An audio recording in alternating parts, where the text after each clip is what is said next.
Doctor, நெஞ்சு பக்கத்தில் ஏதாவது ஒரு வலி வந்த உடனே இது ஹார்ட் அட்டாக்காக இருக்குமா அப்படின்னு சொல்லிட்டு பயந்துட்டு ரொம்பவே மக்கள் சிரமப்படுவாங்க. கடைசியில் பார்த்தா அது ஹார்ட் அட்டாக்காக இருக்காது, வேறு ஏதாவது பிரச்சனையாக இருக்கும்.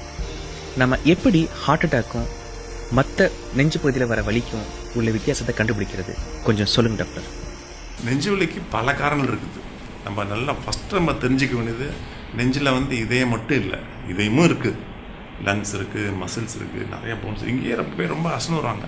எஸ்பெஷலி அவங்க என்ன வரும்னா, அவங்க அப்பாவோ அம்மாவோ இல்லை அவங்க க்ளோஸ் ரிலேஷனோ யாராவது ஹார்ட் அட்டாக் வந்திருக்கும். அவன் நேரில் பார்த்துப்பாங்க படுற கஷ்டத்தை. நாளைக்கு ஒரு 10 வருஷம் கழிச்சு அவன் மூட்டை தூக்கினானா, நெஞ்சில் தசை பிடிச்சிச்சுன்னா உடனே அது ஞாபகம் வந்துடும். நான் செத்து போக போகிறேன்னு முடிவு பண்ணுருவாங்க. அப்படி தான் நம்மகிட்ட வருவான். அப்போ அதெல்லாம் உண்மையிலப்பா ரிலீஸ் பண்ணுறதுக்குள்ள பெரும்படாக போயிடும். 2-3 தெளிவாக ஞாபகம் வச்சுக்கலாம். ஹார்ட் அட்டாக் பெயின்கிறது லெஃப்ட் சைடில் மட்டும் வர்றது கிடையாது. நடு நெஞ்சில் வரலாம், நேர் முதுகில் வரலாம், சின்னில் வரலாம், இடது பக்கம் தோள்பட்டையில் வரலாம். இது எல்லாத்தையும் ஹார்ட் அட்டாக் வரும். ஹார்ட் அட்டாக் இங்கே தான் வரணும்னு அவசியம் கிடையாது. பேஷண்ட் ஒரு விரலால் இங்கே எனக்கு பெயின் இருக்கு சார்னு சொன்னான்னா ஹார்ட் அட்டாக் கிடையாது. ஹார்ட் அட்டாக்னா இப்படி சொல்லுவான், இப்படி சொன்னா ஹார்ட் அட்டாக் கிடையாது. சம்டைம்ஸ் பெயினே இல்லாமல் ஹார்ட் அட்டாக் வரலாம், அதெல்லாம் வேறு விஷயம்.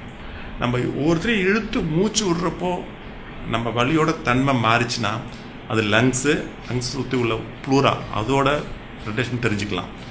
உட்கார்ந்துருக்கும்போது வலி இல்லை, குனியிறேன் நிமிறேன் கை தூக்குறேன் வலிக்குதுன்னா அது மசில் பெயின் தெரிஞ்சுக்கலாம். ஒவ்வொன்றுக்கும் ஒரு ரிஸ்க் இருக்குது. அதை பார்த்து பேஷண்ட் டாக்டர்கிட்ட செஸ்ட் பெயின் சொன்னோன்னா டாக்டர் செஸ்ட் பெயின் பார்க்க மாட்டார். ஒரு 10 கிலோ வருஷம் கேட்பார். கேட்டு அவங்களை இன்னும் முடிவு பண்ணுவார். அவர் அப்போயே அவர் முடிவு வந்துடுவார். அவர் அது தெளிவாக தெரிஞ்சு செஸ்ட் பெயின் உடனே நம்ம ஹார்ட் அட்டாக் பயந்துக்க வேண்டிய அவசியம் கிடையாது. அது டென்ஷன் ஆனோம்னா அந்த டென்ஷனே ஹார்ட் அட்டாக் இருந்தால் அது அதிகமாக வாய்ப்பு இருக்குது.